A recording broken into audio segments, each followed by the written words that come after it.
This is Quitting Addiction. On today's episode, we will discuss on the topic Understanding Addiction. The World Health Organization defines addiction as a chronic disease that involves a person losing control over the use of a substance or engagement in a behavior. Stay with me. Oxford Learner's Dictionary defines addiction as a state of being unable to stop doing or using something, especially something harmful. Now, before we go into this discussion proper, I want us to underline some keywords here. The first is chronic. We have control. We have substance. We have dependence, habits, and urge. Now, what does chronic disease mean? I know some of you are surprised to hear that addiction is actually a disease. I myself was surprised when I found out that addiction is a disease, just like cancer or diabetes or heart failure or stroke. Addiction is a disease that affects the brain. When a person is addicted to a substance, it is a mental anomaly. It is a brain disorder. Stay with me, I'm going somewhere. So the word chronic, which came up in WHO's definition of addiction, means a prolonged effect over the use of something.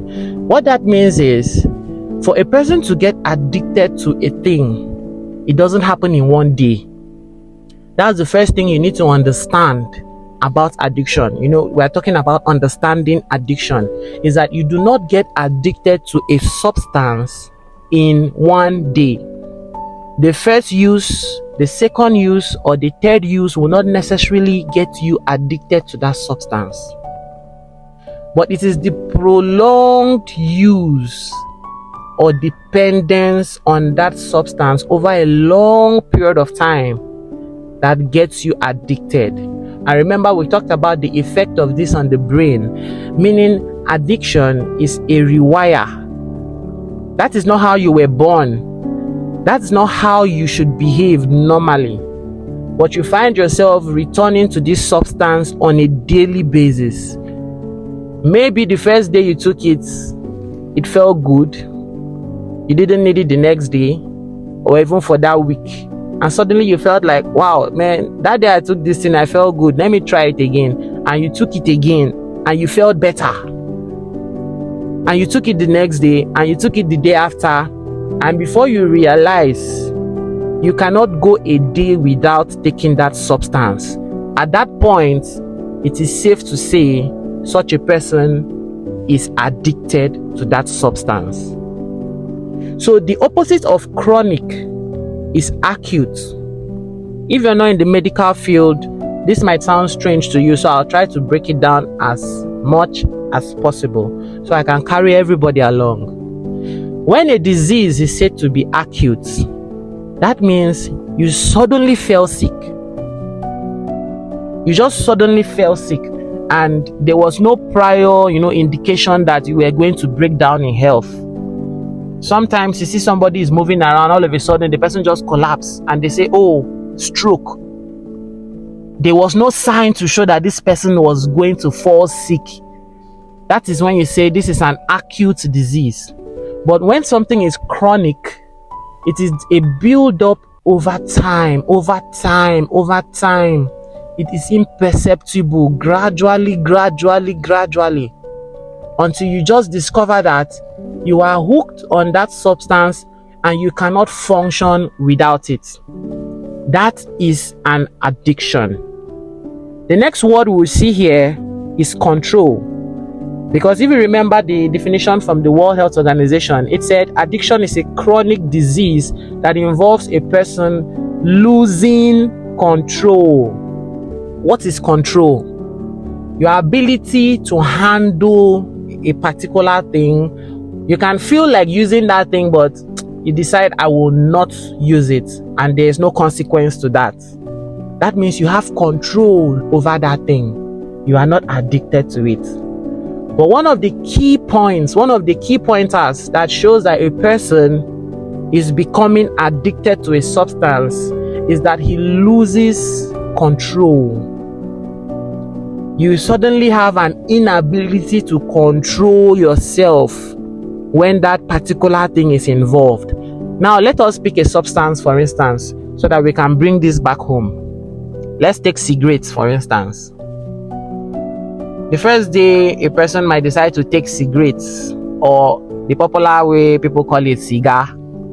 A person might decide to take cigar, one stick. He may not finish that stick that day. He may not even like it that much. He may just take a few drags of the cigar. He will cough. He will throw it away. But he will get home and begin to, reminisce. That thing actually tasted nice. So why was I coughing? Is it that I did not take it well? Let me try again. He takes another stick. At this point, he still has control. So he might as well need to go to school, go to church, go to do other things, or go to, attend to other issues, and will not have a need to take it. He might even forget that he took it yesterday. He might go a week without needing that thing, and all of a sudden he's probably watching a video online and he sees people smoking, and he suddenly remembers, oh, that's true, I need to go and smoke. No, such a person is not yet addicted. He still has control. But he takes the second stick. Probably this time he doesn't cough, and he finishes the stick. Now he doesn't take half. He takes another stick, and then he realizes that each time he takes this cigarette, he feels a certain kind of way. There's a certain way his brain, begins to feel, and he feels some kind of comfort from it. Remember, I started by saying addiction is an attack. It's a disease on the brain. Now, when your brain is affected, your entire well-being, your life is affected, because the brain controls the way you think, the brain controls your activities, your brain controls everything that has to do with you and your decision making on a daily basis. So when something goes wrong with your brain, it affects your entire life. You imagine a person who had an accident and had an injury to the brain, probably suffers from memory loss. Amnesia is memory loss. Because it has affected the brain, he will see his mother and he cannot recognize her anymore. He cannot recognize his environment. He doesn't know himself. What is the difference between who he is now and who he was before? His brain has been affected. So he's an entirely different person. Stay with me. I'm going somewhere. So you losing control over your ability to control yourself means you are getting addicted. And the next keyword I underlined here is substance. In subsequent episodes, we are going to be looking at kinds of addiction, where we'll go into different substances. But I'm just picking cigarettes as a case study so that we can relate it to this addiction, so you can better understand what an addiction is. Because an addiction is a problem. It is as serious a disease as cancer. You may not know this, but I'm glad you do now. So a person who is addicted to a substance like cigarettes is at risk of losing his life and his health as much as somebody who is diagnosed with cancer of the blood, or cancer of the heart, or cancer of the liver, or whatever kind of cancer. Yes, it is that dangerous. So when you look at a packet of cigarettes, the government insists that the companies imprint on the packet, smokers are liable to die young. But you still find people buying these cigarettes. They are reading the caption. They are looking at the picture of the lungs of a dying person from prolonged use of cigarettes, and he is still smoking it. What has happened to that person is that the person has lost control. It's not that he or she does not know that this thing is killing me. He knows that he's dying from this thing, but the ability to control yourself is gone. That is addiction. Now, the next key word you see here is dependence. What is dependence? For you to depend on something for survival means you cannot survive without it. Dependence on a substance means without this thing, I cannot function properly. So before I can eat, I must indulge in this thing. Before I'm happy, I must indulge. If I'm having anxiety or I'm depressed, the only way out is for me to indulge in this thing. So I am dependent on this thing to be a normal human being. So without this thing, I am abnormal. I'm not okay. That is dependence. According to the Oxford Learner's Dictionary, which said addiction is a state of being unable to stop doing or using something, especially something harmful. It is harmful, it is killing you. Sometimes you see smokers, they are coughing blood. It has gotten to that chronic stage where the person is, his system is gone. You cough, very heavy cough, and spit out blood and still light a cigarette. That is dependence. He has lost control. He is addicted to it. So this is a disease that affects the brain. That means you no longer reason well. You have suddenly forgotten what it means to live a normal life without this substance.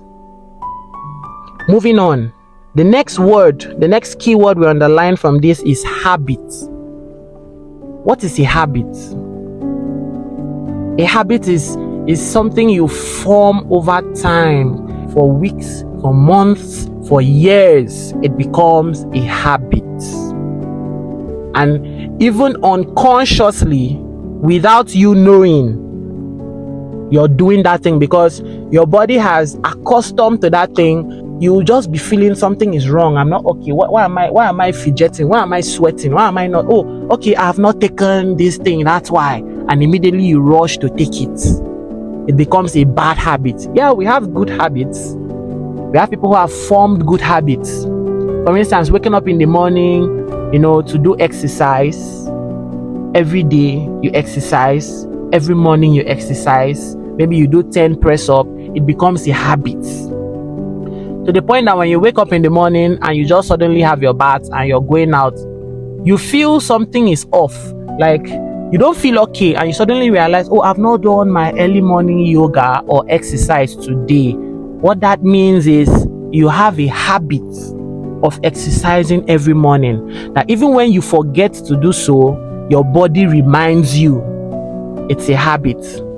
So imagine a man or a woman who is now addicted to a substance that is killing him, and it is now a habit. I give you an example. People who smoke are always found with lighter. Why are you laughing? You know what I'm saying is true. If you go to the house of a smoker, you will see lighter under the bed, you see lighter on the table, you see lighter in the kitchen, lighter in the toilet. What is lighter doing in the toilet? Are you cooking in the toilet? But there's lighter there. There's lighter in the wardrobe. There is spare lighter in the bag. Some of the clothes have lighter in the pockets, so that you are not found wanting. Why? It has become a habit that you must carry lighter everywhere because you need to smoke. You are dependent on that smoking for survival. So whether you are in the toilet and you are carrying something to smoke, you just stretch your hand and you see lighter. If you are sleeping and you just want to wake up and you want to smoke, just put your hand under the pillow, under the bed, you will grab lighter. That is a habit. And it may be harmful. It may kill him in the process, but he cannot help himself. And lastly, the last keyword I'd like us to discuss before we end today's episode is the word urge. What is the word urge? What does it mean? Urge is that push, that thing that pushes you. If you see a person who is addicted to cocaine, for instance, when he does not have access to that substance and the urge comes, what do you notice? The person begins to shake, begins to scratch himself, begins to scratch his head. He's uncomfortable. He begins to spit. If you look at an addict, maybe a crack addict, oh, you pity him. He's shaking everywhere. Why? Because that urge has come. The urge overwhelms him. So that urge pushes him to look for that substance wherever he can find it. And until he indulges in that substance, he is not himself.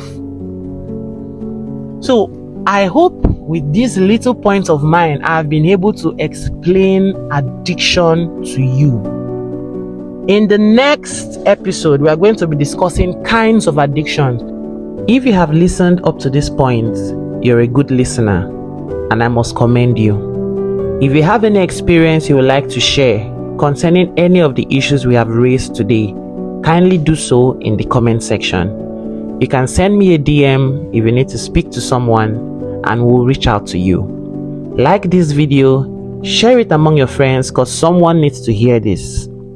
And don't forget to follow Quitting Addictions to stay updated with subsequent episodes.